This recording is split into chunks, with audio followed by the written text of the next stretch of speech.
فأعوذ بالله السميع العليم من الشيطان الرجيم من همزه ونفخه ونفثه بسم الله الرحمن الرحيم شرع لكم من الدين ما وصى به نوحا والذي أوحينا إليك وما وصينا به إبراهيم وموسى وعيسى أن أقيموا الدين ولا تتفرقوا فيه كبر على المشركين ما تدعوهم إليه الله يجتبي إليه من يشاء ويهدي إليه من ينيب سبحانك لا علم لنا إلا ما علمتنا إنك أنت العليم الحكيم رب اشرح لي صدري ويسر لي أمري واحلل عقدة من لساني يفقه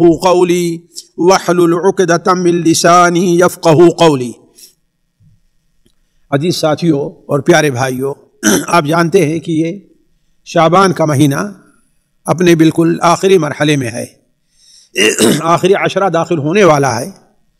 اب رمضان کے آنے میں گنے چنے دن رہ گئے ہیں۔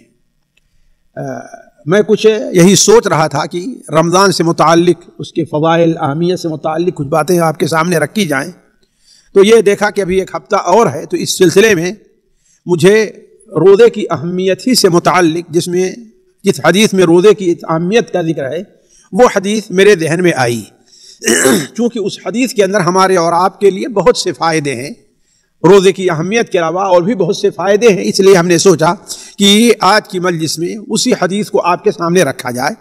یہ حدیث اصل میں ایک خطبہ ہے جو حضرت یحییٰ ابن زکریا علیہ السلام، حضرت یحییٰ علیہ السلام حضرت زکریا کے بیٹے ہیں۔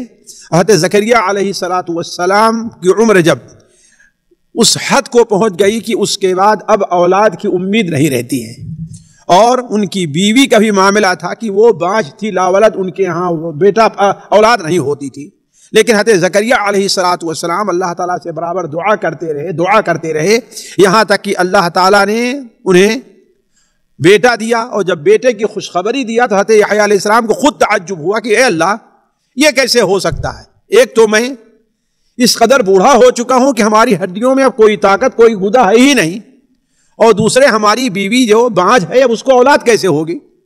تو اللہ تعالیٰ نے فرمایا کہ زکریا، تو کچھ بھی نہیں تھا، ہم نے تجھے پیدا کر دیا ہے، تو کیا میں تجھے بیٹا نہیں دے سکتا؟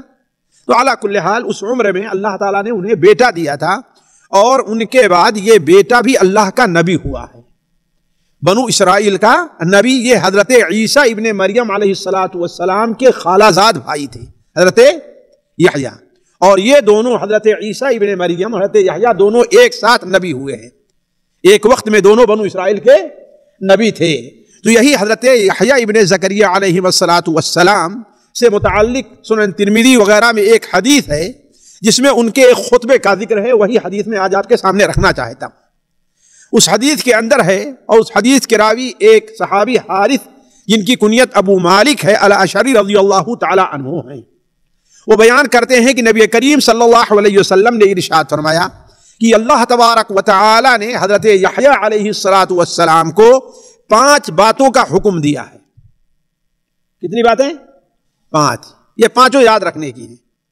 اللہ تعالیٰ نے ان کی طرف کیا وحی کی کہ ان 5 باتوں پر خود بھی عمل کرو، اور بنو اسرائیل کو حکم دو کہ ان کے اوپر عمل کریں، یعنی گویا ان پر آپ کو عمل بھی کرنا ہے اور ان کی تبلیغ بھی کرنی ہے اپنی قوم میں، اپنی امت کو، کہ وہ بھی اس کے اوپر عمل کریں۔ تو حضرت یحییٰ علیہ السلام نے سن لیا، اور بنو اسرائیل تک یہ بات پہنچانے میں کچھ تاخیر ہوئی ان سے، یعنی فوراً اسی دن 1 گھنٹے میں بنو اسرائیل کو یہ بات نہیں پہنچائی، اللہ جانے کیا مسئلہ آتی، وہ کچھ پہنچانے پشو پیش تردد سے کام لے رہے تھے۔ تو علی کل حال ان سے کچھ تاخیر ہوئی، تو حضرت عیسیٰ علیہ السلام نے ان سے کہا کہ دیکھیے، آپ کو اللہ تعالیٰ نے 5 باتیں جو بتلائی ہیں کہ ان کے اوپر آپ عمل کریں، اور بنو اسرائیل کو بھی حکم دے کہ وہ اس کے اوپر عمل کریں، لیکن آپ نے ابھی تک وہ بات بنو اسرائیل تک نہیں پہنچائی ہے۔ تو یا تو آپ پہنچائیے، اس لیے کہ زیادہ حقدار کون ہیں؟ آپ ہیں، اللہ نے آپ کو پہلے حکم دیا، آپ زیادہ حقدار ہیں،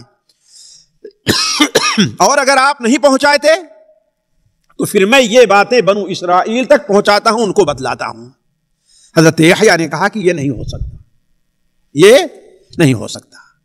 مجھے ڈر ہے کہ اگر آپ نے ہم سے پہلے یہ باتیں بنو اسرائیل کو پہنچا دی تو کہیں اللہ تبارک و تعالی ہمیں زمین میں دھنسا نہ دے اور ہمیں عذاب نہ دے اللہ تعالیٰ. دیکھیے اللہ تعالیٰ کے نبی بھی اللہ تعالیٰ کا کتنا خوف رکھتے تھے ساتھیوں. ایک چیز بھول کر کے اور ہم آج دین کے احکام چھوٹتے رہتے ہیں ہم سے. نمازیں ہیں, روزے ہیں, حق بات ہے, سچ بولنا ہے, تبلیغ کا کام, سارے چھوٹتے رہتے ہیں لیکن ہمارے کانوں پر جوں نہیں رہتا. تو حضرت یحییٰ علیہ السلام نے کہا کہ مجھے ڈر ہے کہ اگر آپ نے ہم سے پہلے یہ باتیں بنو اسرائیل کو بتلا دی تو اللہ تعالیٰ ہمیں زمین میں دھنسا دے گا یا پھر اللہ تبارک و تعالیٰ ہمیں عذاب دے گا. لہذا حضرت یحییٰ علیہ السلام مسجد یعنی بیت المقدس, مسجد یعنی بیت المقدس کے اندر کھڑے ہوئے اور بنو اسرائیل میں اعلان کیا کہ ہاں بھائی اللہ کا ایک پیغام تم لوگوں تک پہنچانا ہے. یہ بات سننی تھی کہ بنو اسرائیل کے لوگ آئے اور مسجد بھر گئی. مسجد میں جب جگہ نہ رہ گئی, اور یہ مسجد اتنی بڑی مسجد نہیں تھی, بیت المقدس کے اندر بہت وسعت پائی جاتی ہے, تو لوگ اپنے گھر کے جو کنارہ چھت نہیں ہوتا ہے اس کے اوپر کھڑے ہو کر کے حضرت یحییٰ علیہ السلام کی بات سننے لگے. تو حضرت یحییٰ علیہ السلام نے ان سے کہا کہ اللہ تعالیٰ نے مجھے 5 باتوں کا حکم دیا ہے کہ میں ان 5 باتوں پر عمل کروں اور تمہیں بھی حکم دوں کہ ان 5 باتوں پر عمل کرو. اس کا مطلب کیا ہے ساتھیوں کہ ان باتوں پر ہمیں بھی عمل کرنا ہے. کیوں عمل کرنا ہے؟ حالانکہ وہ تو نبی بنو اسرائیل کے لیے تھے, ہمارے نبی تو نہیں کہا نا, لیکن ہمارے نبی جب یہ حدیث بیان کر رہے ہیں اور بطور اچھائی کے, تو اس کا مطلب کیا ہے؟ یہ 5 باتیں جیسے ان کے لیے ضروری تھی ویسے ہمارے لیے بھی ضروری ہے. وہ 5 باتیں کیا تھی ساتھیوں؟ سب سے پہلی بات یہ تھی کہ اے لوگو تم صرف اللہ کی عبادت کرو اور اس کے ساتھ کسی کو شریک نہ ٹھہراؤ. یہ پہلی بات, یعنی لا الہ الا اللہ. ہر نبی کا کلمہ یہ رہا ہے, ہر نبی کا کلمہ یہی رہا ہے, لا الہ الا اللہ. وما ارسلنا من قبلک من رسول الا نوحی الیہ انہ لا الہ الا انا فاعبدون. ہم نے آپ سے پہلے جتنے رسول اس دنیا میں بھیجے ہیں ہر ایک کی طرف ہم نے یہی وحی کی ہے کہ لا الہ الا انا, میرے علاوہ کوئی عبادت کے لائق نہیں ہے, لہذا تم میری عبادت کرو. ہر نبی کا کلمہ یہ رہا ہے. دوسرا کلمہ بدلتا رہا ہے, عیسیٰ رسول اللہ, موسیٰ رسول اللہ, یحییٰ رسول اللہ, یحییٰ نبی اللہ, محمد الرسول اللہ. ہر زمانے کے لحاظ سے دوسرا کلمہ بدلتا رہا ہے, لیکن پہلا کلمہ لا الہ الا اللہ ہر ایک کا یہی رہا ہے. تو کہا کہ اللہ تبارک و تعالی نے پہلا حکم کیا دیا ہے کہ تم سب کے سب اللہ تعالیٰ کی عبادت کرو, اس کی عبادت میں کسی کو شریک نہ ٹھہراؤ. پھر ایک مثال دی ہے وہ سمجھنے کی ہے کہ جو اللہ کی عبادت نہیں کرتا, اللہ کی عبادت میں شریک ٹھہراتا ہے کسی کو, اس کی مثال کیا ہے؟ دیکھیں, اس کی مثال یہ ہے کہ ایک شخص ہے, اس نے اپنے ذاتی پیسے سے ایک غلام خریدا, یا کہیے کہ ایک مزدور لایا اور ایک دکان بنا کر کے دے دی, ایک کارخانہ بنا کر کے دے دیا اور کہا کہ اس میں کام کرو اور جو فائدہ ہو وہ کس کو دو, وہ مجھے دے دیا کرو. کیا کہا؟ تم یہ کام کرو, اس میں دکان چلاؤ, کارخانہ چلاؤ, یہ ورکشاپ چلاؤ تم, اور جو فائدہ ہو وہ کس کو دلاؤ, مجھے دے دیا کرو. لیکن وہ کرتا کیا ہے کہ دکان پہ تو بیٹھتا ضرور ہے, کارخانہ چلا ضرور رہا ہے, ورکشاپ میں کام ضرور کر رہا ہے, لیکن جو فائدہ ہوتا ہے اپنے مالک کو دینے کے بجائے کسی اور کو دے رہا ہے, اپنے مالک کو کچھ نہیں دیتے. تو حضرت یحییٰ علیہ السلام نے فرمایا کہ پھر بتاؤ کیا تم میں کا کوئی شخص اس کو پسند کرے گا؟ ایسا پسند کرے گا کوئی کہ گھر اس کا ہے, مزدور لایا کون ہے؟ وہ شخص لایا ہے, وہ کام اس نے کیا ہے, لیکن فائدہ کس کو پہنچ رہا ہے؟ دوسرے کو. کہا تم میں کوئی ایسا پسند نہیں کرے گا. یہی حال ہے کہ اللہ نے تم کو پیدا کیا ہے, اللہ تم کو روزی دیتا ہے, اللہ نے تمہارے لیے زمین کو بطور بستر کے رکھا ہے, آسمان کو تمہارے لیے اللہ نے ایک چھت کے طور پر رکھا ہے. روزی تم کو کون دے رہا ہے؟ اللہ تعالی. اور تم اللہ کی عبادت کے بجائے صرف کسی اور کی بھی عبادت کر رہے ہو. وعلیکم السلام. دعا کسی سے اور مانگتے ہو, رکوع کسی اور کے سامنے کرتے ہو, سجدہ کسی اور کے سامنے کرتے ہو, بیٹا کسی اور سے مانگنے جاتے ہو, مشکل آتی ہے تو کسی اور سے تم مدد مانگنے جاتے ہو, تو اس کو کون پسند کرے گا؟ تو یہ شرک کی مثال دیا کہ لہذا تم بھی اس کا مطلب کسی کے ساتھ شرک نہ کرو. اس سے معلوم یہ ہوا ساتھیوں کہ شرک کرنا یہ جہاں شرعی طور پر غلط ہے, یعنی قرآن اور حدیث کے طور پر, وہاں فطری اور عقلی طور پر بھی شرک غلط ہے. شرک کرنا غلط ہے. اس لیے کہ جب اللہ تعالیٰ نے ہم کو پیدا کیا ہے تو عبادت کس کی ہونی چاہیے؟ اللہ ہی کا, کسی اور کی عبادت نہیں ہونی چاہیے. لیکن ہمارا حال کیا ہے؟ ہم کام میں لگے رہتے ہیں, اپنے کام کی پرواہ زیادہ رہتی ہے, نماز کی پرواہ نہیں رہتی. اس کا مطلب کیا ہے؟ کہ ہم اللہ کی عبادت نہیں کر رہے ہیں, اپنے نفس اپنی عبادت کر رہے ہیں, اپنے مال کی عبادت کر رہے ہیں, اپنی دکان کو پوج رہے ہیں, کہ اس کی وجہ سے اللہ کی عبادت میں نہیں جا رہے ہیں. تو کوئی آدمی اس کو پسند نہیں کرے گا. یہ پہلی چیز ہوئی. تو گویا پہلی چیز یہ ہے کہ صرف اللہ کی عبادت کی جائے اور اس کے ساتھ کسی کو شریک نہ ٹھہرایا جائے. دوسری چیز کہا, دوسری چیز یہ ہے کہ اللہ تعالیٰ تمہیں نماز کا حکم دے رہا ہے. اللہ تعالیٰ تمہیں کس کا حکم دے رہا ہے؟ توحید کے بعد سب سے پہلی چیز بندے پر کیا فرض ہے؟ نماز ہے, فرض ہے. اسی لیے نبی صلی اللہ علیہ وسلم, آپ صلی اللہ علیہ وسلم پاس کوئی آدمی آ کر کے مسلمان ہوتا تو سب سے پہلے آپ صلی اللہ علیہ وسلم اسے کیا سکھاتے؟ نماز سکھاتے تھے سب سے پہلے. کیوں؟ اس لیے کہ نماز ہی سے انسان پہچانا جاتا ہے کہ یہ مسلمان ہے یا کہ یہ مسلمان نہیں ہے. ورنہ بتائیے, آپ ٹرین میں جا رہے ہیں, آپ جہاز میں جا رہے ہیں, 15-20 سال میں بیٹھے ہیں, کسی سے ظاہر نہیں ہے کہ ہاں بھائی یہ مسلمان ہے کہ نہیں مسلمان ہے. آج تو داڑھی دوسرے لوگ بھی رکھ لیتے ہیں, ہے کہ نہیں؟ مسلمان کم رکھتا ہے, دوسرے آج کل داڑھی زیادہ رکھتے ہیں دوسرے لوگ, ہے کہ نہیں؟ ایک فیشن ہے, ایک فیشن ہے داڑھی رکھنا. تو کیسے لوگ پہچانیں گے یہ مسلمان کیسے ہے؟ نماز پڑھ رہا ہے. ایک بار میں بامبے سے الہ آباد طرف سفر پہ جا رہا تھا اور رمضان تھا. ایسا لگ رہا تھا کہ اس ڈبے کے اندر کوئی مسلمان نہیں ہے, اس لیے کہ آج مسلمان شکل و صورت سے پہچانا نہیں جاتا ہے. ٹوپی لگاتا ہے لیکن کہاں؟ مسجد جانے کے لیے. ورنہ وہ ٹوپی لگاتا ہے جو مودی بھی لگاتے ہیں اور بوش بھی لگاتا ہے, وہی ٹوپی لگاتا ہے کہ نہیں ہے؟ وہ کافروں والی ٹوپی ہوتی نہیں, جیسے کیا کہتے ہیں اس کو آپ لوگ, جو آگے سے بڑی رہتی ہے, کہتے ہیں نا, وہ تو سب لگاتے, مسلم غیر مسلم سبھی لگاتے ہیں نا. اس سے مسلمان کی پہچان ہے نہیں؟ پہچان ہے اس سے مسلمان ہے کہ نہیں؟ مسلمان ٹوپی وہ نہیں لگانی چاہیے, اپنی شان بنائے, اپنی الگ ٹوپی بنائے ویسے. تو علی کل حال کہنے کا مطلب یہ ہے کہ پورے ٹرین میں پتہ نہیں ہے کون مسلمان ہے کون مسلمان نہیں ہے, اس لیے کہ ٹرین پر نماز بھی نہیں پڑھتا مسلمان. آج کل تو کچھ پابندی ہونا, پہلے کچھ بھی نہیں تھا. لیکن رمضان کا مہینہ جب روزہ افطار کرنے کا وقت ہوا تو ایسا محسوس ہوا کہ آدھے ڈبے سے زیادہ لوگ کیا ہیں اس میں مسلمان ہی مسلمان ہیں. ایسا کچھ پتہ نہیں چلا کون مسلمان ہے کون مسلمان نہیں ہے.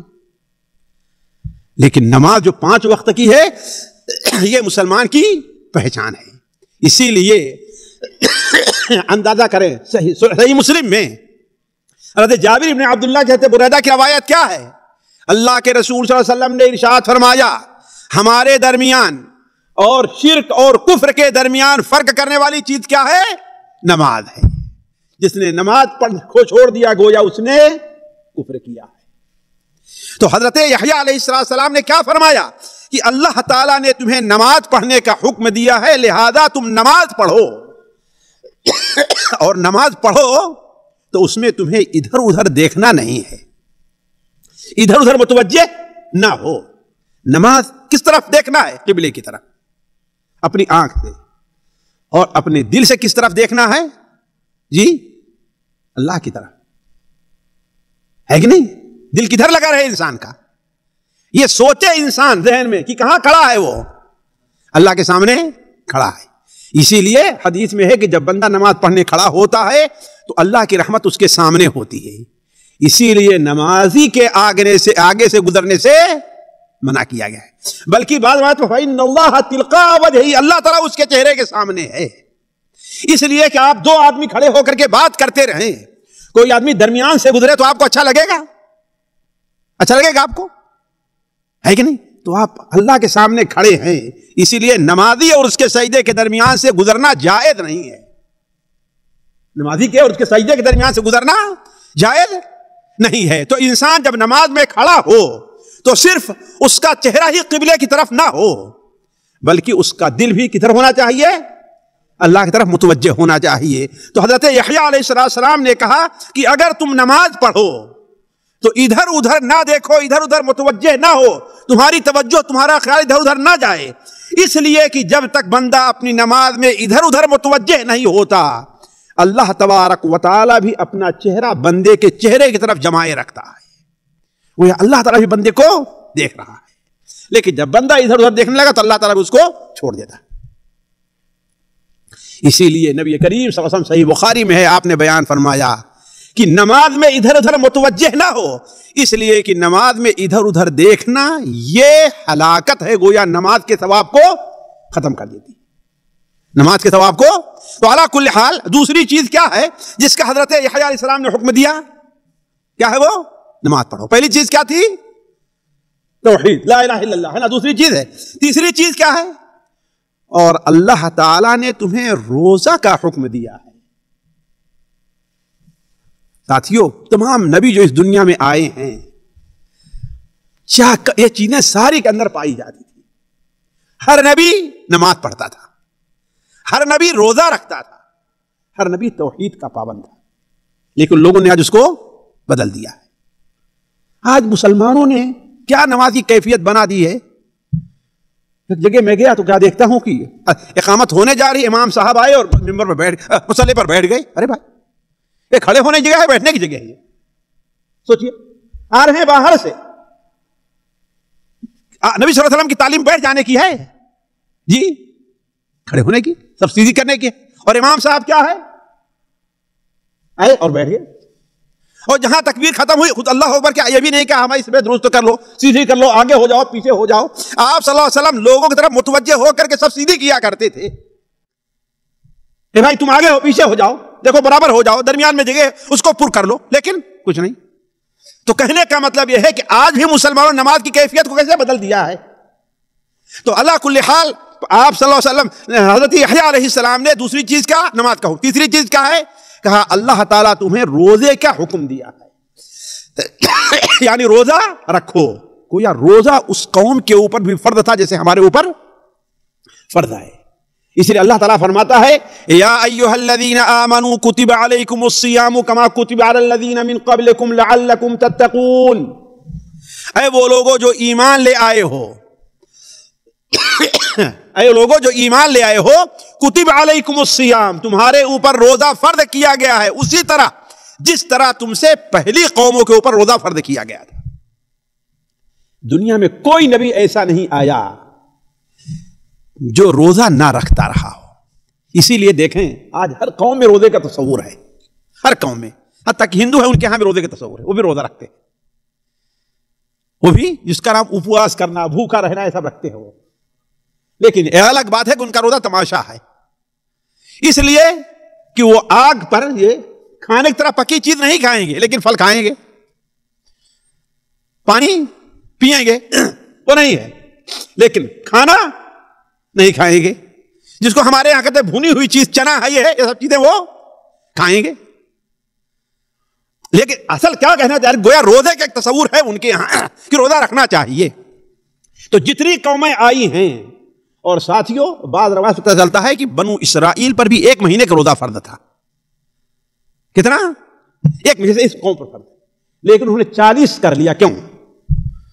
اس لیے کہ روزے کا جو نظام اللہ تعالیٰ نے رکھا ہے، کبھی سخت گرمی میں آئے گا، کبھی سخت سردی میں آئے گا، کبھی موسم بہار میں آئے گا، جیسے اس بار بھی آ رہا ہے ماشاءاللہ، دیکھیں موسم ٹھنڈا، نہ گرمی نہ سردی۔ تو انہوں نے کیا کیا، سخت گرمی میں روزہ رکھنا بڑا مشکل پڑتا تھا، اور سخت سردی میں بھی روزہ رکھنا بہت مشکل پڑتا تھا. اس لیے کہ انسان جب بھوکا رہتا ہے تو اس کو سردی زیادہ محسوس ہوتی ہے، اور پھر سحری کے لیے اٹھنا کیا ہوتا ہے، یہ بھی تو ایک مشکل چیز ہے. رات میں کھانا ایک ہی بار کھانا ہوتا تھا ان کے یہاں، بڑا مشکل رہتا تھا. تو ان لوگوں نے کیا کام کیا کہ کہا کہ اس روزے کو ہم ہر موسم سے ہٹا کر کے ایک موسم متعین کر کے موسم بہار کے اندر ہم رکھیں گے. فرق یہ ہے کہ ہم 30 کے بجائے 40 دن روزہ رکھیں گے. کتنا؟ ان کے یہاں 40 دن کا روزہ تھا، اس وجہ سے ہو گیا روزہ ان کے یہاں 40 دن کا. لیکن اصل روزہ کیا ان کے اوپر بھی ایک مہینے کا تھا. تو حضرت یحییٰ علیہ السلام نے کہا اللہ تعالیٰ نے تمہیں روزہ کا حکم دیا ہے، یعنی روزہ رکھو. ہاں، لیکن روزے کی ایک فضیلت بھی بیان کی. جو بتایا نا، میں روزے کے بارے میں دیکھ رہا تھا تو یہ حدیث میرے ذہن میں آئی، تو ہم نے کہا کہ یہ حدیث آپ کے سامنے رکھیں. روزے کی فضیلت کیا بیان کی؟ اس سے کہا اس لیے روزہ دار کی مثال اس شخص جیسی ہے جو کسی جماعت میں ہے، لوگوں کے ساتھ ہے، اور اس کے پاس ایک تھیلی ہے، اس کے پاس ایک تھیلی ہے جس میں مشک ہے. تو ہر شخص کو اس کی خوشبو پسند آ رہی ہے، ہر شخص کو اس کی خوشبو پسند آ رہی ہے. اور یاد رہے کہ روزے دار کے منہ کی بو اللہ تعالیٰ کے نزدیک مشک کی خوشبو سے بھی زیادہ پسندیدہ ہے.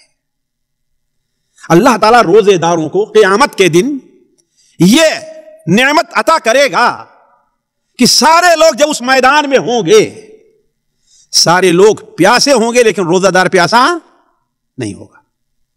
اس سخت میدان میں بھی جبکہ سورج کتنا ہوگا، صرف ایک میل کی اونچائی پر ہوگا سورج، اس دن بھی وہ پیاسے نہیں ہوں گے.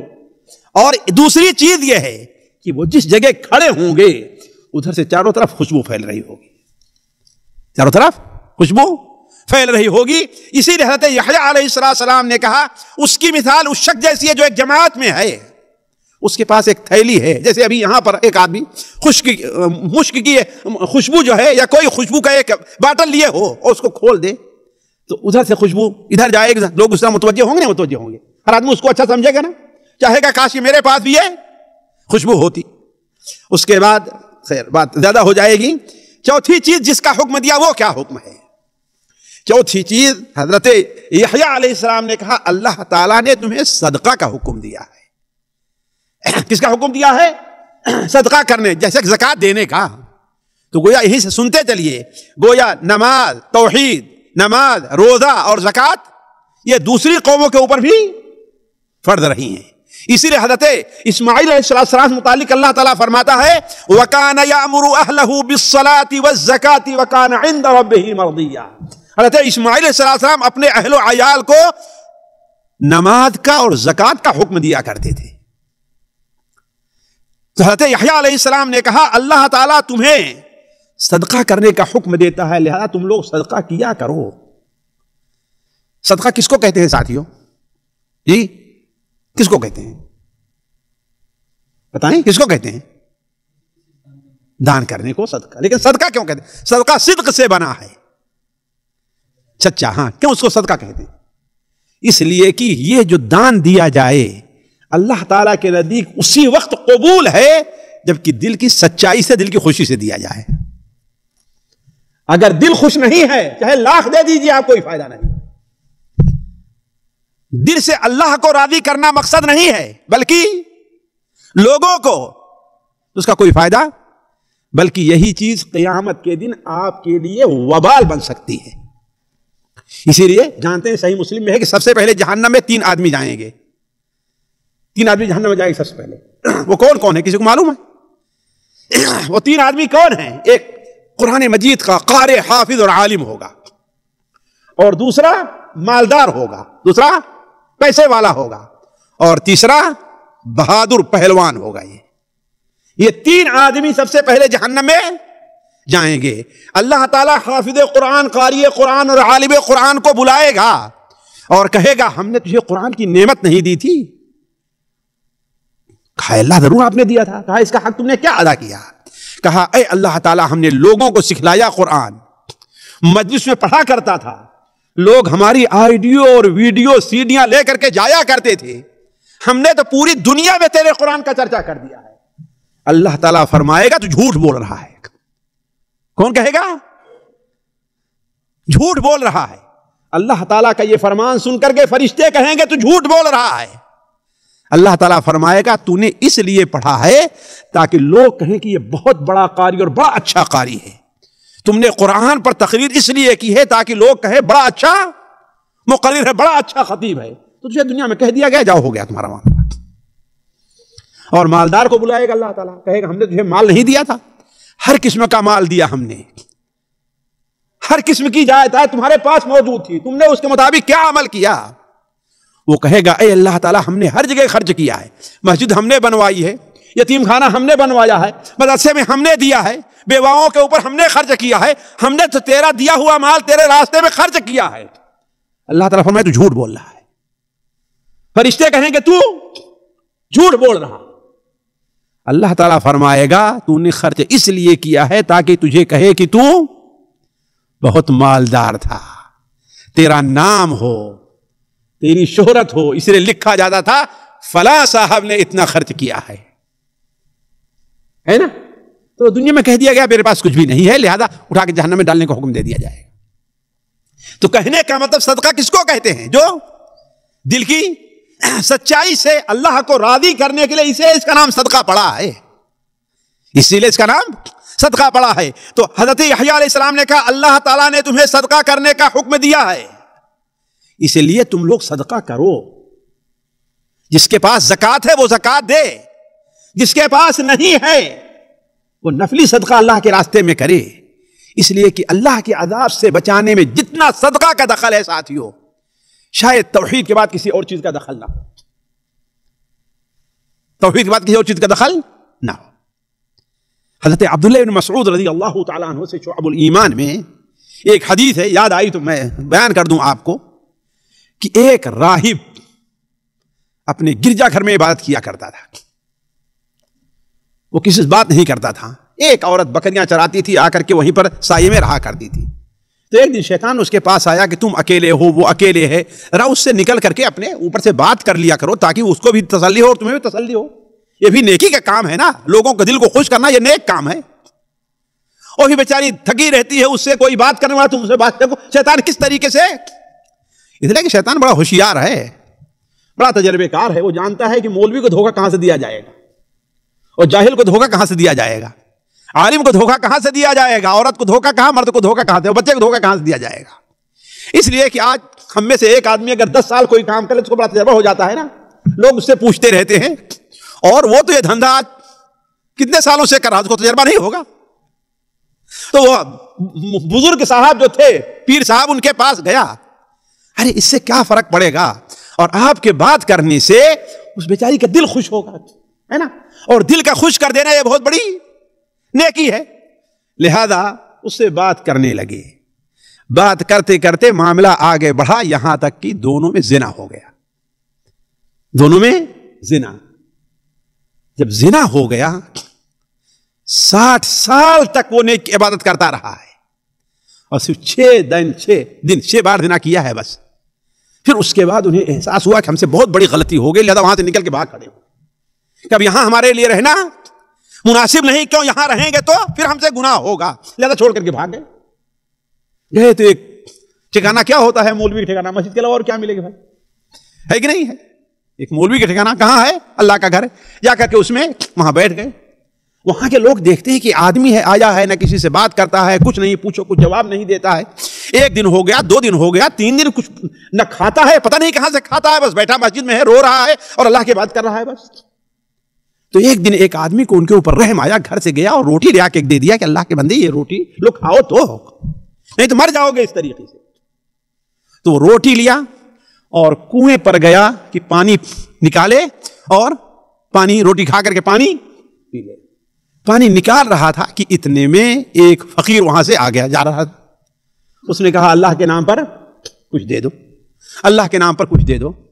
تو اس نے کیا کام کیا کہ اس روٹی کو اس کے حوالے کر دیا، اور اس کی موت ہو گئی، وہ مر گیا.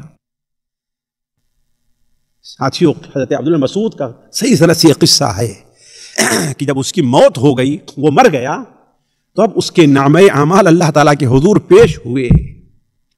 تو نامہ اعمال جب تولے جانے لگے ہیں تو 60 سال کی عبادت ہلکی پڑ گئی ہے اور 6 دن کا گناہ بھاری پڑ گیا ہے. یعنی گویا کہاں جائے گا وہ؟ اب جہنم میں جائے گا. فرشتوں کو بھی تعجب ہو رہا ہے کہ کیا کیا جائے. اتنی سال تک اللہ کی عبادت کرتا رہا ہو. اللہ تعالیٰ نے فرمایا تم لوگ اس روٹی کو کیوں بھول رہے ہو جس نے مرتے وقت صدقہ کیا تھا. اس روٹی کو تم کیوں بھول رہے ہو جس کو اس نے مرتے وقت صدقہ کیا تھا. تو اب جب وہ روٹی 60 سال کی عبادت کے ساتھ رکھی گئی تو اس کے نیکیوں کا پلہ بھاری ہو گیا اور اللہ نے اس کو نجات دے دی. تو صدقہ بڑی اہم چیز ہے ساتھیوں. ہم میں سے ہر انسان کو اپنی عادت بنا لینی چاہیے کہ اللہ کے راستے میں کچھ نہ کچھ صدقہ کرے. بلکہ میں تو کہتا ہوں کہ ہر آدمی زیادہ نہیں اپنی عادت یہ بنا لے کہ روزانہ صرف 1 ریال یا 50 حلالہ 2 ریال 1.5 ریال جس سے جو کچھ ہو سکے وہ نکال کر رکھ دیا کرے. مہینے میں ہو جائے گی نہیں ہو جائے گی دادا؟ 6 مہینے میں، سال بھر میں، 2 سال میں جب آپ چھٹی جائیں گے تو آپ پاس پیسہ رہے گا نہیں رہے گا؟ ہے کہ نہیں؟ 2 سال میں آپ پاس 2-4 ہزار ہو گیا کہ نہیں ہو گیا؟ 2-4 ہزار آپ کو ایک بار کوئی مانگے گا اپنے پیسے سے نکالنا کیا ہوتا ہے؟ مشکل ہوتا ہے نا. لیکن وہ رکھا رہے گا تو پتہ نہیں، ہو سکتا ہے کہ آپ کی اس کمائی کو ہی زکات بن جائے اللہ تعالیٰ کے نزدیک. تو علی کل حال ساتھیو، حضرت یحییٰ علیہ السلام نے کہا اللہ تعالیٰ تمہیں صدقے کا حکم دے رہا ہے اس لیے تم صدقہ کرو. کیوں؟ صدقے کی مثال ساتھیو وہی جو ہم نے بات آپ کے سامنے رکھی دیکھیے یہاں بھی مذکور ہے. اس لیے صدقہ کرنے کی مثال اس شخص جیسی ہے جسے دشمنوں نے قید کر لیا ہے اور اس کے ہاتھوں کو یہاں گردن میں اور پیروں کو جکڑ دیا، باندھ دیا ہے، اور اب اس کی گردن مارنے جا رہے ہیں کہ اس کو قتل کر دیں. تو وہ کہتا ہے کہ اللہ کے بندے میرے پاس اتنا مال ہے، یہ مال ہے، تم لے کر کے میری جان چھوڑ دو، میری جان چھوڑ دو. تو اپنا مال دے کر کے وہ اپنی جان کو چھوڑا لیتا ہے. تو آپ صلی اللہ علیہ وسلم نے ارشاد فرمایا یہی صدقے کی مثال ہے کہ صدقہ اللہ کے عذاب سے چھڑانے میں بہت بڑا رول ادا کرتا ہے. 5ویں چیز کیا کہی حضرت یحییٰ علیہ السلام نے؟ اللہ تعالیٰ نے تم کو ذکر کا حکم دیا ہے. کس بات کا حکم دیا ہے؟ ذکر کا. ذکر یعنی اللہ کا نام یاد کرنا، لا الہ الا اللہ پڑھنا، سبحان اللہ والحمدللہ ولا الہ الا اللہ واللہ اکبر، یہ پڑھتے رہنا چاہیے. خاص طور پر صبح و شام کی دعا، صبح و شام کی دعائیں جو ہیں، نماز کے بعد کے جو اذکار ہیں. ہم میں سے بڑا تعجب ہوتا ہے جتنے بھائی ہمارے وہاں پر موجود ہیں وہ یہ دیکھیں کہ فرض نماز کے بعد کیا پڑھتے ہیں. وہ سوچیں استغفر اللہ استغفر اللہ استغفر اللہ، اس کے بعد اٹھ کر کے اپنا چلے، کوئی سنت پڑھنے چلا گیا، کوئی یہ چلا گیا، کوئی ادھر چلا گیا، ہے نا. حالانکہ نماز کے بعد خصوصی طور پر استغفر اللہ استغفر اللہ استغفر اللہ، اللہم انت السلام ومنک السلام تبارکت یا ذا الجلال والاکرام، لا الہ الا اللہ وحدہ لا شریک لہ لہ الملک وله الحمد وهو على كل شيء قدیر، اللہم لا مانع لما اعطیت ولا معطی لما منعت ولا ينفع ذا الجد منک الجد. اور کچھ بھی یاد نہیں ہے. تو اس کے بعد انسان کو کم سے کم 10 بار سبحان اللہ اور 10 بار الحمدللہ اور 10 بار اللہ اکبر کہے بغیر نہیں اٹھنا چاہیے. کوئی مجبوری ہے الگ بات ہے، لیکن عام حالات میں نہیں اٹھنا چاہیے. سنن ابو داؤد میں حضرت عبداللہ ابن عمر رضی اللہ عنہ کی روایت ہے کہ نبی کریم صلی اللہ علیہ وسلم نے ارشاد فرمایا خصلتان، 2 کام ایسے ہیں جو بندہ بھی یہ 2 کام کرے گا جنت میں جائے گا. چاہتے کہ نہیں چاہتے جنت میں جانا؟ جی علی چاہتے ہو کہ نہیں جنت میں جانا چاہتے؟ جی کوئی ہے جو کہے کہ میں جنت نہیں جاؤں؟ آپ نے فرمایا 2 کام جو یہ آسان ہے، جو بھی اس پر عمل کرے گا جنت میں جائے گا، لیکن اس پر عمل کرنے والے لوگ کم ہیں، تھوڑے ہیں. عجیب ہے، آسان بھی ہیں اور جنت بھی لے جائیں گے اور عمل کرنے والے لوگ اس میں تھوڑے. وجہ کیا ہے؟ پہلے وہ 2 کام کیا ہیں؟ آپ صلی اللہ علیہ وسلم نے ارشاد فرمایا ہر فرض نماز کے بعد 10 بار سبحان اللہ، 10 بار الحمدللہ اور 10 بار اللہ اکبر پڑھو تو یہ کتنا ہو جائے گا؟ 30 ہو جائے گا. اور 5 وقت پڑھو گے تو کتنا ہو جائے گا؟ 150 ہو جائے گا. اور ایک نیکی کا ثواب اللہ نے کتنا رکھا ہے؟ جی 10 رکھا. لہذا 150 کتنا ہو جائے گا؟ جی 150 کتنا ہو گیا؟ 1500 ہو گیا. کتنا ہو گیا؟ 1500. ایک کام تو یہ ہے، اور دوسرا کام کیا ہے؟ یعنی فرض نماز کے بعد 10 بار سبحان اللہ، 10 بار الحمدللہ، 10 بار اللہ اکبر، کتنا ہو گیا یہ 150۔ کتنا ثواب ملا 1500 کا۔ اور کہا جب بندہ سونے جائے تو 33 بار سبحان اللہ کہہ لے، 33 بار 33 سبحان اللہ، اور 33 بار الحمدللہ، اور 34 بار اللہ اکبر۔ کتنا ہو گیا 100 ہو گیا، 100۔ لیکن 10 سے جوڑیا کتنا ہو جائے گا جی 1000، سب مل کے کتنا ہو گیا 2500 ہو گیا۔ تو آپ صلی اللہ علیہ وسلم نے ارشاد فرمایا بھلا بتاؤ تم میں سے 2500 گناہ کون کرتا ہوگا؟ کوئی نہیں کرتا ہوگا۔ تو صحابہ نے کہا اے اللہ کے رسول صلی اللہ علیہ وسلم جب یہ اتنا آسان ہے تو اس پر عمل کرنے والے لوگ کم کیوں ہیں؟ کہا نماز پڑھتا رہتا ہے ختم یا نہیں، شیطان اسے یاد یہ کام کرنا ہے، ارے دکان پر کہیں کوئی گراہک نہ آ جائے، ہے کہ نہیں ہے؟ ارے وہ کام کر رہا تھا، ارے کہیں دیکھیں ابھی کفیل ہمیں دیکھ، ارے مسجد میں بیٹھے ہوئے ہے کہ نہیں ہے؟ کھانا چولہے پر کھانا رکھا، ارے ہماری ہنڈیا جل نہ جائے، ہے کہ نہیں ہے؟ تو کہنے کا مطلب آپ نے فرمایا کہ انسان نماز پڑھتا رہتا ہے، شیطان اس کو یاد دلایا اس لیے جلدی سے اٹھ جاتا ہے، اس کو نہیں پڑھتا ہے، اور بستر پر جاتا ہے تو شیطان یہاں کی بات دلایا، یہاں کی بات، وہاں کی بات، ہے کہ نہیں؟ بیوی کو یاد دلایا، بچوں کو یاد دلایا، وہ یاد دلایا، اسی میں رہتا ہے اور بھول جاتا ہے اور نہیں پڑھتا ہے۔ تو کہنے کا مطلب ساتھیو چھوٹی چھوٹی سی نیکیاں ہیں، اور اگر فرض نماز کے بعد 33 بار سبحان اللہ، 33 بار الحمدللہ اور 33 بار اللہ اکبر پڑھے اور اچھی چیز ہے، لیکن یہاں کم سے کم 10 بار تو انسان کو یہ پڑھے بغیر اپنی جگہ کو نہیں چھوڑنا چاہیے، ہے کہ نہیں؟ تاکہ ثواب کا انسان مستحق ہو۔ تو کہنے کا مطلب یہ ہے کہ بات لمبی ہو رہی ہے، اللہ تعالیٰ نے تم لوگوں کو کس کا حکم دیا ہے؟ ذکر کرنے کا حکم دیا ہے۔ پھر اس کی ایک فضیلت بیان، ذکر کا فائدہ کیا ہے ساتھیو؟ ذکر کا فائدہ کیا ہے؟ کیونکہ ذکر کرنے والے کی مثال اس شخص جیسی ہے کہ دشمنوں نے اس کا پیچھا کیا ہے، وہ بھاگ رہا ہے، دشمن اس کے پیچھے دوڑ رہے ہیں، بھاگ رہے ہیں، یہاں تک کہ وہ بھاگ کر کے ایک مضبوط قلعہ کے اندر بند ہو جاتا ہے۔ قلعہ جانتے ہیں نا؟ قلعہ جانتے ہیں جی؟ اور بھائی نہیں جانتے قلعہ؟ فورٹ، انگلش میں کیا کہتے ہیں اس کو؟ فورٹ کہتے ہیں نا، لال قلعہ مشہور ہی ہے نا۔ اس میں جا کر مضبوط ہے، بند ہو جاتا ہے، اور دشمن اس کو نہیں پکڑ پاتا، دشمن اس کو پکڑ نہیں پاتا۔ کہا یہی مثال اللہ تعالیٰ کے ذکر کرنے والے کی ہے کہ جو اللہ تعالیٰ کا ذکر کرتا رہتا ہے، شیطان اس کے پاس سب سے بڑا ہمارا دشمن کون ہے جی؟ شیطان سے بڑا دشمن اور کوئی ہوگا ہمارا؟ کوئی نہیں ہے۔ اسی لیے ایک بزرگ کہتے ہیں کہ ہمارا دشمن وہ نہیں جو ہمارے سامنے تلوار لے کر کھڑا ہے، اس کے ساتھ لڑائی ہمارا کوئی نقصان نہیں ہے، اگر میں نے اس کو مار دیا غازی بنوں گا، مجھے ثواب ملے گا، اگر اس نے مجھے مار دیا شہید ہو جاؤں گا، میرا کوئی نقصان نہیں۔ اصل میرا دشمن تو وہ ہے جو ہمیں دکھائی نہیں دیتا ہے، اصل دشمن تو وہ ہے جو ہمیں دکھائی، یعنی کون ہے؟ وہ شیطان ہے۔ تو اللہ تعالیٰ حضرت یحییٰ علیہ السلام فرمایا کہ اللہ تعالیٰ کے ذکر کرنے سے بندہ شیطان سے محفوظ رہتا ہے۔